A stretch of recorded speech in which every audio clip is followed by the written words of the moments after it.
The galaxy collapsed overnight. Earth never got the message. Part 1 started with perfect quiet across the stars. In the wide reaches of space, many great civilizations had built shining networks that linked every important world. Species of every shape and color shared thoughts through beams of light and instant gates that folded distance into nothing. They called their huge union the Concord, and it had lasted for more than 100,000 years. Trillions of minds joined in one calm flow of knowledge and plans. Cities floated around stars like rings of bright jewels. Huge machines harvested whole planets for energy without any waste. Ships moved between systems faster than anyone could count the seconds. Every being felt safe because the Concord watched over all things. Then one single pulse swept through everything. No one saw it coming because it moved in ways no sensor could catch. It simply decided the galaxy had grown too full of connected thoughts. The old ones who made the rules long ago had built a safeguard deep in the structure of reality. When the total linked minds passed a hidden line, the safeguard woke up. It called itself the Reaper Cascade in the ancient code that still ran quietly in the background. The cascade did not hate or feel anger.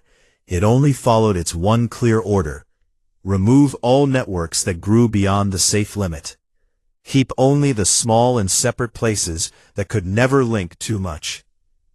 In less than one day, every fast gate shut down. Every mind cloud went dark. Every ship that flew faster than light lost its engines and drifted. Every station that lived on star energy felt the power stop like a heart that forgot to beat. Billions of beings vanished in the middle of their daily lives. Some were eating. Some were talking to friends across light years. Some were building new worlds. All of them stopped at the same moment. The Great Concord became nothing more than floating tombs. Huge rings around stars turned cold and silent.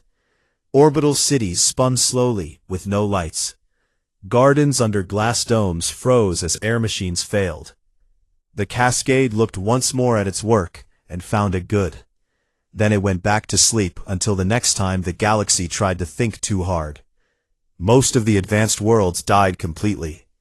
A few slow places survived because they never joined the big network. Outposts on distant edges kept their small fusion plants running. Generation ships that traveled at normal speeds still carried living crews. Primitive planets that used only radio waves stayed untouched. The cascade ignored them because they posed no risk. They were too simple, too slow, too divided to ever become a danger. Humans had not yet built anything that could speak to the stars in a serious way. They still argued about small things like borders and money. They sent slow probes to nearby planets. They listened to the sky with big dishes, but heard only natural noise. No alien message had ever come. No strange ship had landed. Most people thought space was empty, or at least too far to matter. Scientists dreamed of faster travel, but the machines stayed on paper. Politicians fought over who should pay for the next rocket. Ordinary people worked, ate, slept, and watched screens full of bright stories. No one knew the galaxy had ended. No warning arrived, because there was no one left to send it. The first strange signs appeared in quiet observatories. A telescope in Chile noticed that a steady star in the far arm blinked out. Another group in Australia saw that a cluster of radio sources vanished all at once. Astronomers shared notes and scratched their heads. They wrote careful papers and said maybe dust clouds blocked the view. Or maybe new instruments had small errors. No one wanted to say the impossible truth. The idea that everything out there could disappear felt too big and too frightening. So they kept looking and kept finding more empty places. The chatter that once filled old SETI recordings faded year by year. The sky grew quieter every season. Still, life on Earth moved forward in its usual messy way. A new fusion plant opened in the desert after many delays. A small base on Mars grew potatoes in red dirt. Children learned about space in school and drew pictures of green aliens. Adults laughed at old movies where monsters came from other worlds. No one guessed that the monsters were gone and the worlds were empty. 3 years passed and the silence became normal. People stopped expecting visitors. On their own problems. Floods in one country, drought in another. New medicines for old sicknesses. New machines that talked back when you asked them questions. Humanity kept building and breaking and trying again. The planet spun, and the sun rose each morning. Outside the system, the cold hulks of dead megastructures drifted in perfect orbits. Frozen bodies floated near control panels that would never light up again. Ghost signals bounced between silent relays. The galaxy had fallen into a long, deep sleep. Earth alone kept its small, noisy heartbeat. No one on the blue world received any message. No one knew they had been spared. No one understood they were now the only ones left who could still dream of tomorrow. The stars looked the same from city rooftops. People pointed at them and made wishes. They had no idea the wishes now carried farther than ever before, because nothing stood in the way. Anymore, the Great Fall had happened overnight, and Earth simply missed the news.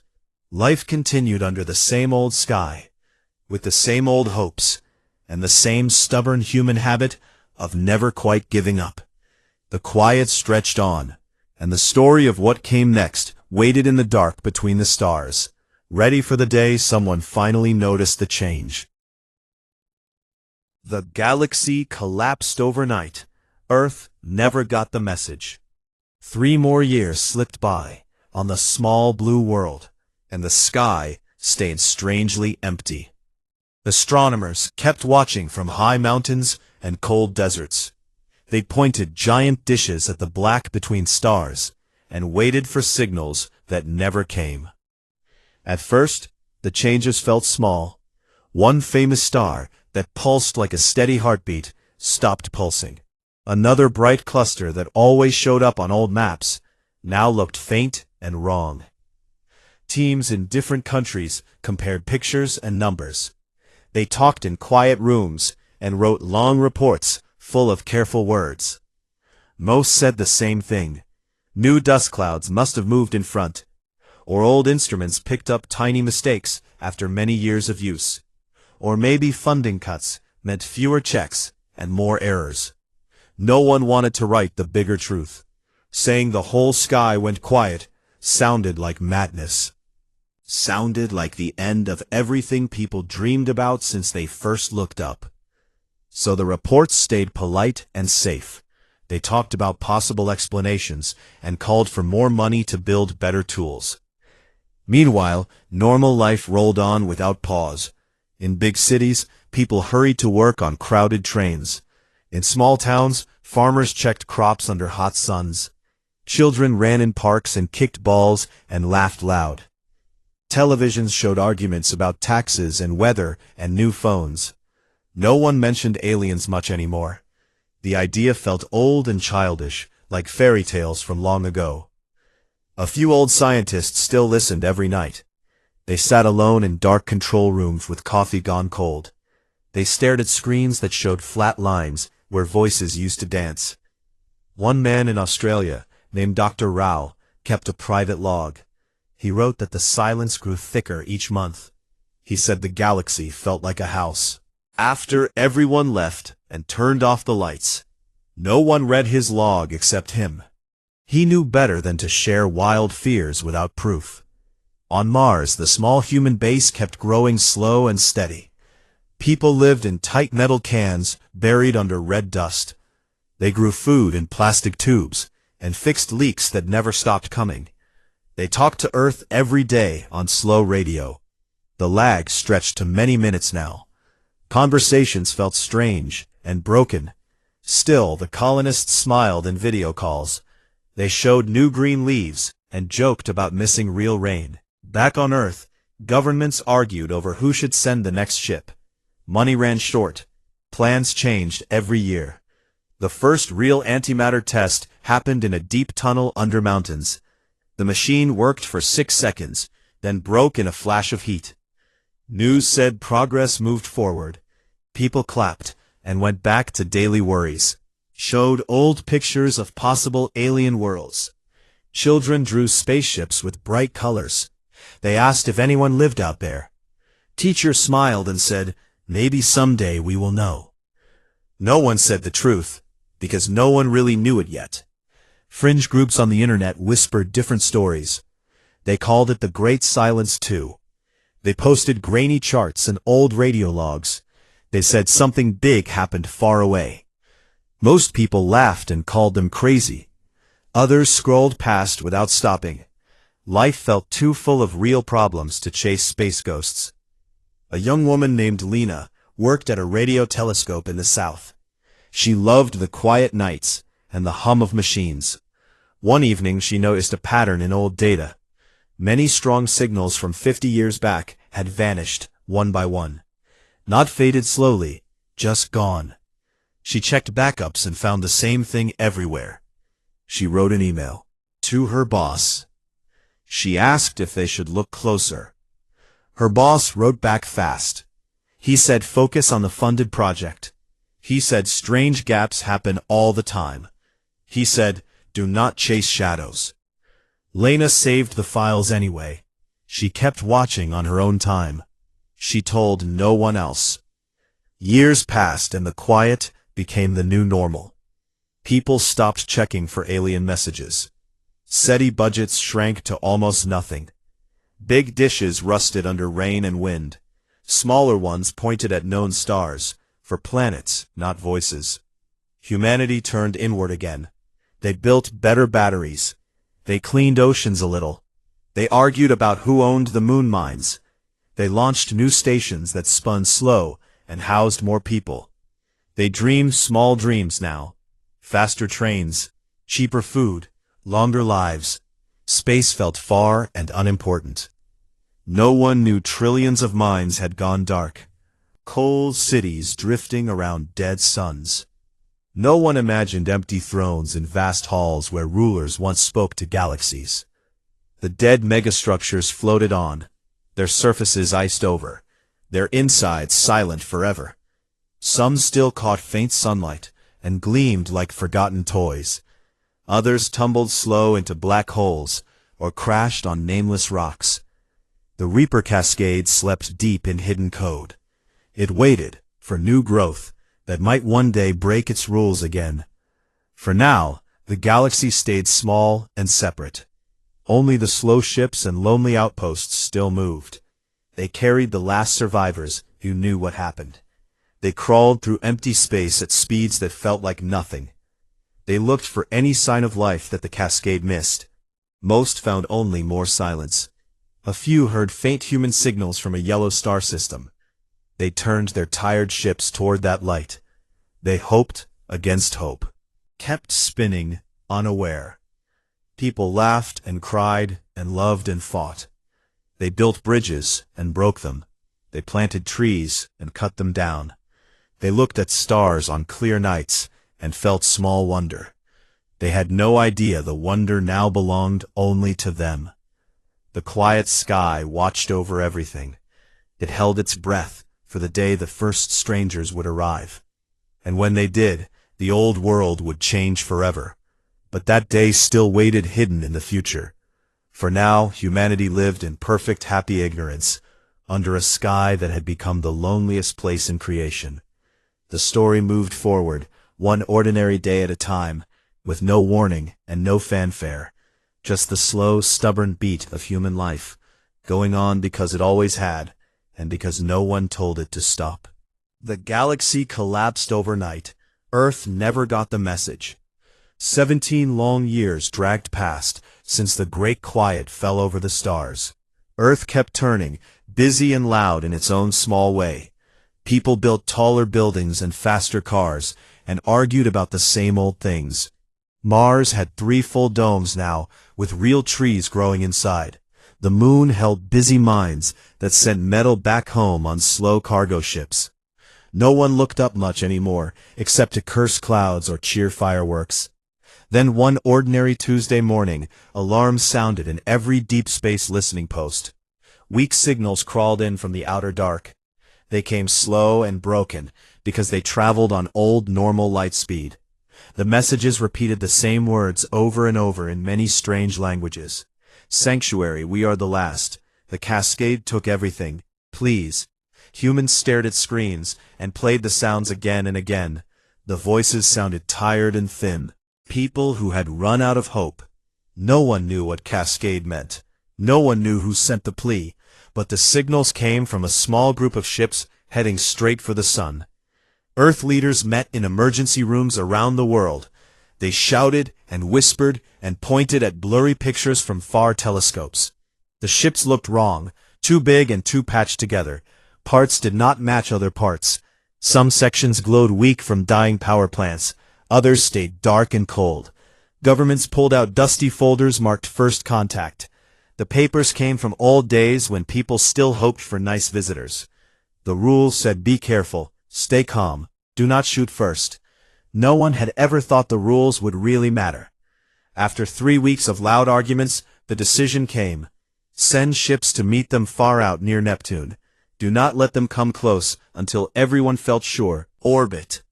2 old defense platforms that never finished building. 6 big cargo haulers with extra fuel tanks strapped on. A few science vessels full of nervous experts. They moved slow because human engines still burned chemical fire. The trip took many months.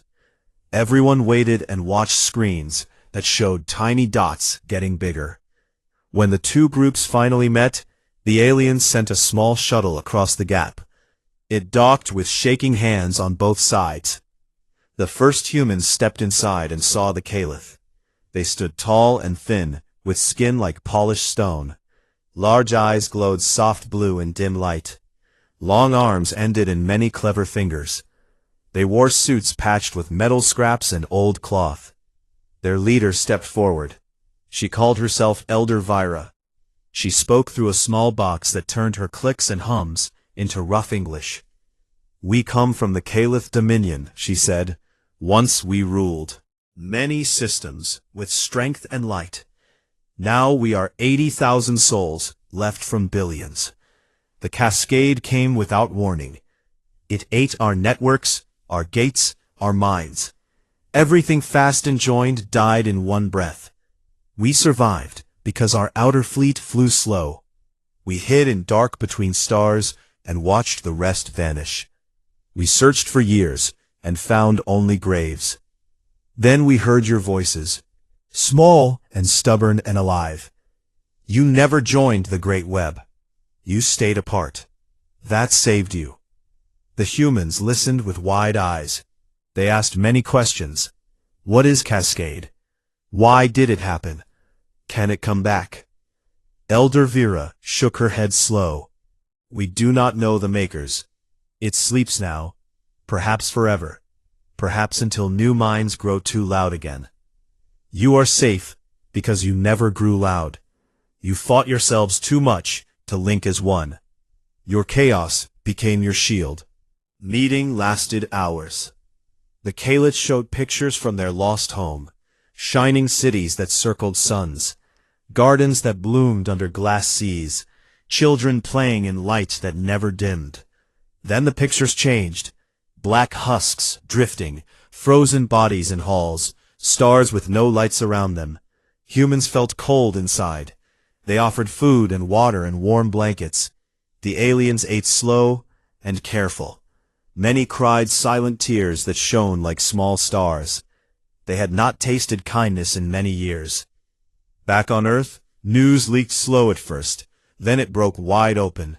Screens showed the alien faces. People gathered in streets and stared up. Some cheered. Some cried. Some hid in houses and locked doors. Leaders spoke calm words. They said help is coming. They said these are refugees, not invaders. They said Earth will do what is right. The Caliph ships moved closer under careful escort. They parked in high orbit around Saturn. Humans sent doctors and engineers. They fixed what they could. They learned fast, because the aliens shared knowledge without fear. New fusion tricks, better shields against radiation, ways to grow food in tight spaces. In return, humans gave simple things. Fresh fruit from greenhouses, music on small players, stories told face to face. The Caliph listened and smiled weak smiles. They said, "Your world smells like life, like dirt and rain and growing things. We forgot that smell long ago." Children from Earth flew up to visit. They ran through the big ships and asked endless questions. The aliens answered gentle. They touched small heads and marveled at soft hair. One old Caliph warrior sat with a boy from Brazil. He told stories of battles among stars. The boy listened with big eyes. Then he said, "My grandpa fought in a war, too. He came home and planted trees." The warrior nodded slow. "Then trees are the best victory," he said. Months turned into a steady flow. More human ships arrived with supplies. More Caliph told their tales. They spoke of the cascade without anger. They said it judged the galaxy too full, too connected, too fast. It pruned to keep balance. Humans laughed bitter laughs. They said we stayed messy on purpose. We never agreed long enough to connect everything. That mess saved us, and maybe it can save others too. The first refugees stepped onto Earth's soil under bright suns. They walked barefoot on grass and wept. They smelled flowers and touched bark. They looked at the sky and saw no ghosts, only clouds and birds and hope. Earth opened its arms, slow and clumsy. It gave homes and schools and jobs. It asked hard questions later. For now, it simply welcomed them. Lost. The quiet sky watched. It held many empty places, but in one small system, light grew again. Messy human light, mixed with ancient alien light. Together they started something new. The galaxy had fallen dark. Earth never heard the fall. Now the survivors gathered in its glow, waiting to see what stubborn humans would do next. Because humans never quite learned how to quit, and that small habit might change everything. The galaxy collapsed overnight. Earth never got the message. Word of the Caliph arrival spread slow at first, then fast, like fire through dry grass. Small scout ships from other lost species heard the broadcasts. They turned their weary courses toward the yellow sun that still burned bright and noisy. Over the next 10 years, more strangers came trickling in. Some arrived in battered generation arcs that had flown for centuries. Others limped on single damaged cruisers patched with whatever they found drifting. A few woke from long cryosleep in pods meant for short naps. Each group told the same terrible story, with small differences. The cascade swept through without mercy. It cut down anything that linked minds too deep or moved too fast. It left behind cold shells and silent stars. The survivors had hidden in the slow lanes. They stayed small and separate, on purpose or by luck. Now they searched for any light. That still flickered. They found only one, Earth and its stubborn children. The first newcomers after the Caliph were the Vorin, short, sturdy beings with thick fur and wide shoulders. They had once built forge worlds that rang with hammers day and night. Now only 3,000 remained. They brought heavy machines and blueprints for strong hulls. Humans helped them land on the moon. The Vorin set up shops right away. They melted old scrap and made new parts. They taught human engineers tricks for better welds and tougher metals. In return, humans gave them warm dens and fresh meat. The Vorin growled happy growls and called Earth the last warm hearth. Next came the Solari, tall, graceful beings with skin like shifting colors. They had lived in crystal cities that floated in gas giants. Their minds once sang together in perfect harmony. The Cascade hated that song most of all.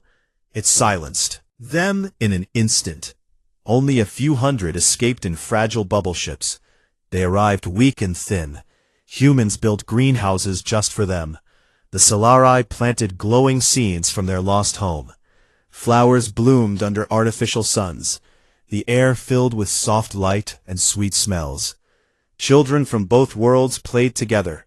Human kids learned to hum Solari tunes. Solari young ones chased balls and laughed in high voices. More came, the burrowing Thrime who liked dark tunnels, the winged Lirath who needed high winds to fly, the aquatic Maroon who lived in water tanks on big ships. Each brought gifts from dead worlds.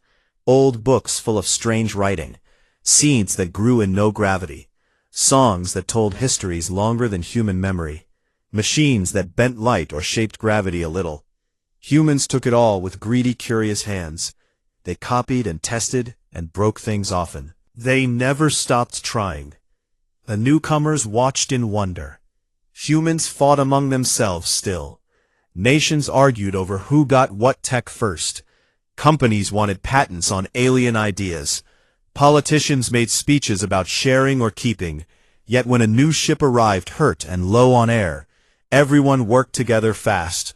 No questions about skin or shape or past. Just hands pulling strangers to safety. The irony grew sharp. Species that once looked down on Earth as a savage backwater now begged for room on its crowded stations. They had called humans violent and short-lived, too busy killing each other to build anything lasting. Now that violence looked like strength. Humans practiced war still. They kept armies and drills and old bombs. When pirates from a broken fleet tried to raid the outer colonies, human ships met them with nuclear fire and simple rockets. The fight ended quick. Newcomers saw and understood.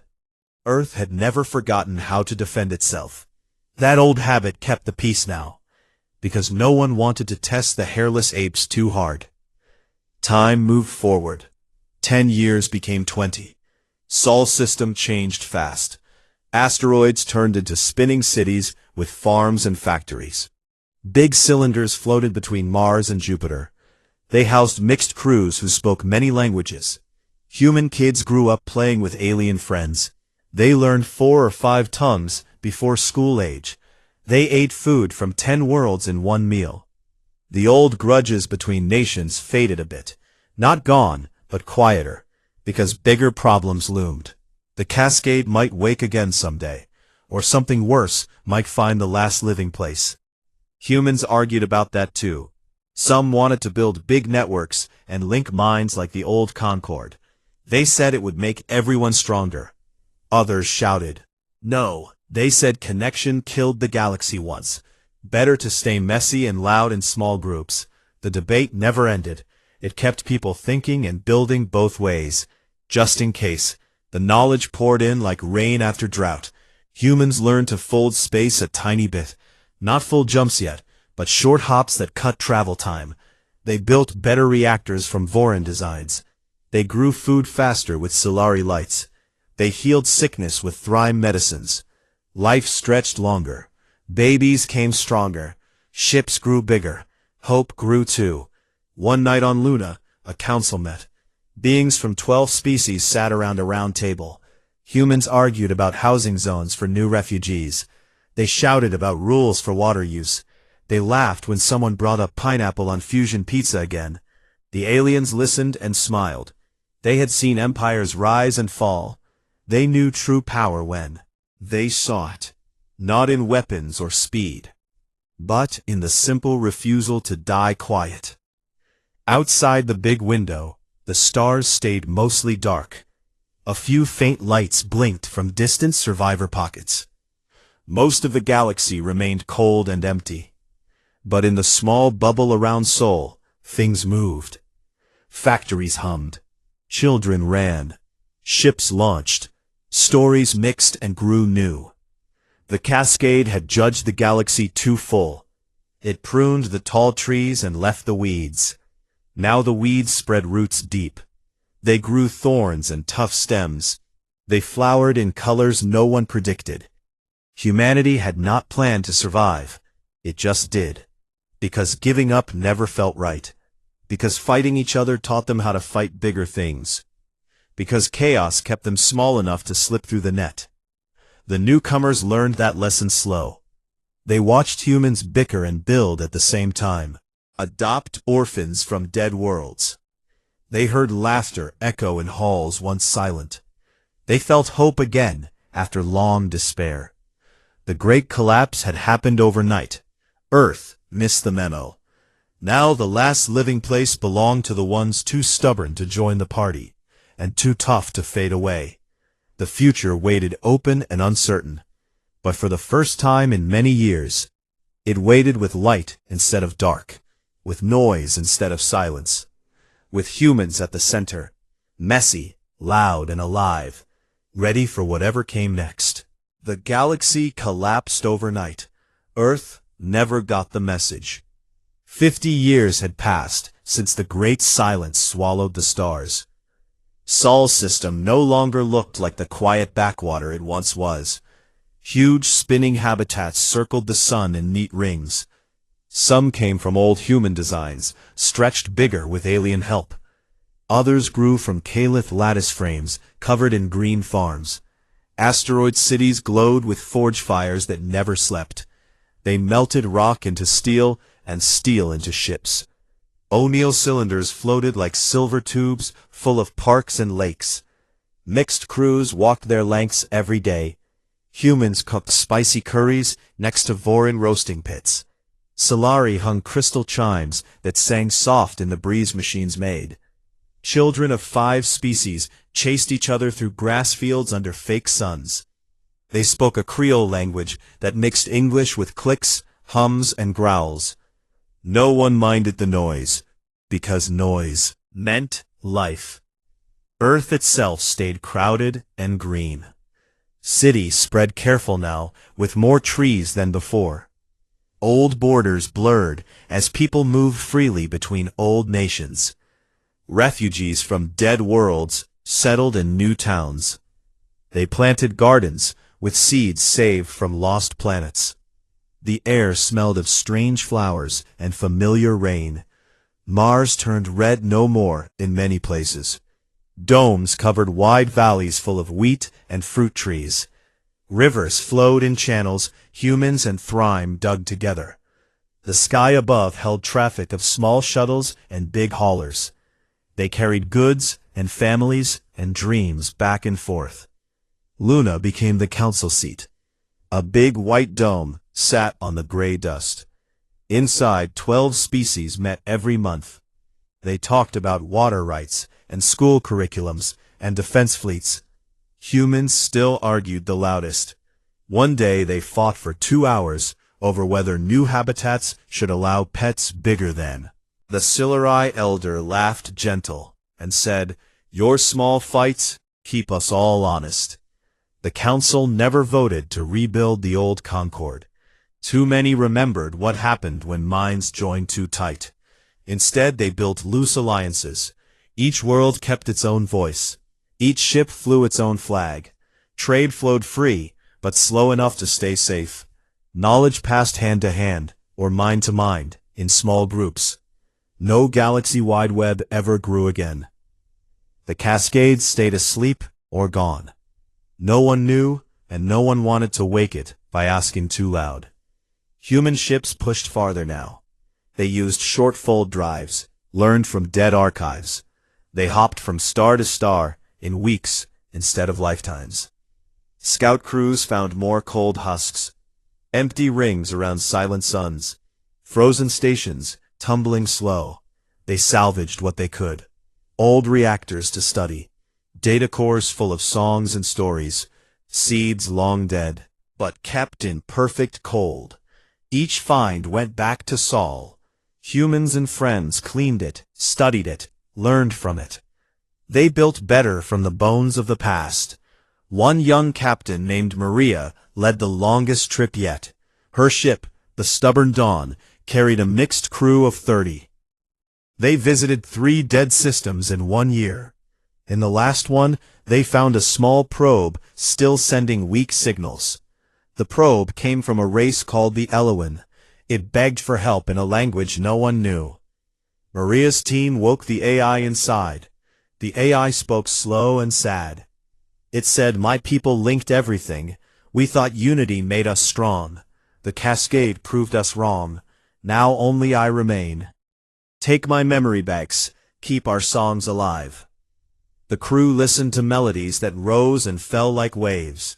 They cried quiet tears. They promised to remember. Back in Sol, the songs joined the growing library. Children learned them in school. They sang along in many voices. The galaxy stayed mostly dark. A few other pockets of life sent careful signals. Small groups who hid even deeper than before. They watched Sol from far away. They saw the light grow brighter year by year. Some sent scouts to ask for trade. Others stayed hidden, afraid of old mistakes. Humans never forced contact. They left beacons that said, "Come if you want." We share what we have. No strings attached. Because humans knew about strings that turned into chains. Life went on, messy and full. A human woman married a Voran engineer. Their wedding mixed drums and hammer songs.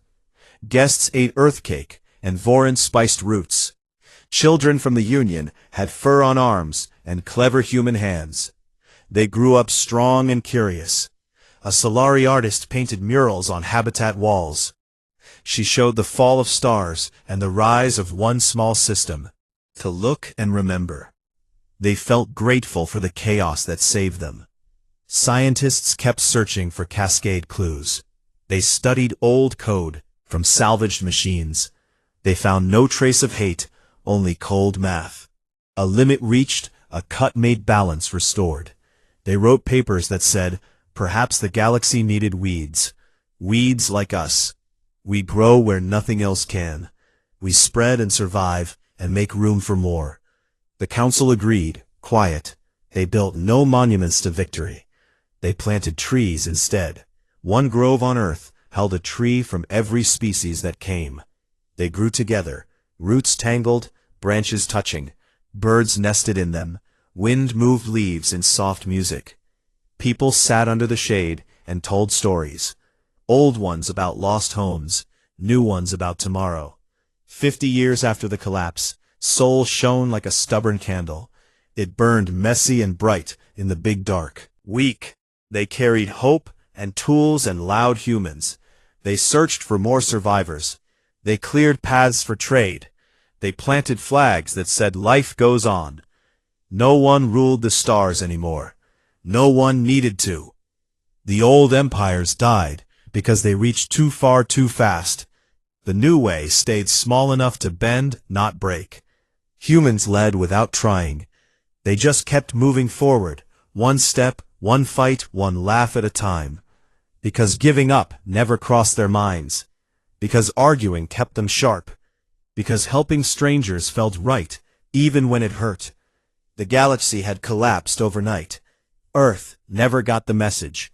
Now the message came back different, from 1,000 mixed voices, saying we are here, we remember, we rebuild. Not the same as before. Better in the cracks, stronger in the mess. Alive because someone forgot to tell us we were done. The stars waited. Patient. They watched the small light spread slow. One day perhaps it would fill more. One day perhaps new minds would sing again. But not too loud. Never too connected. Always with room for difference. Always with space for the stubborn ones, who never quite learned to quit. And that small lesson kept the future open wide, under a sky that slowly filled with promise, one noisy human heartbeat at a time.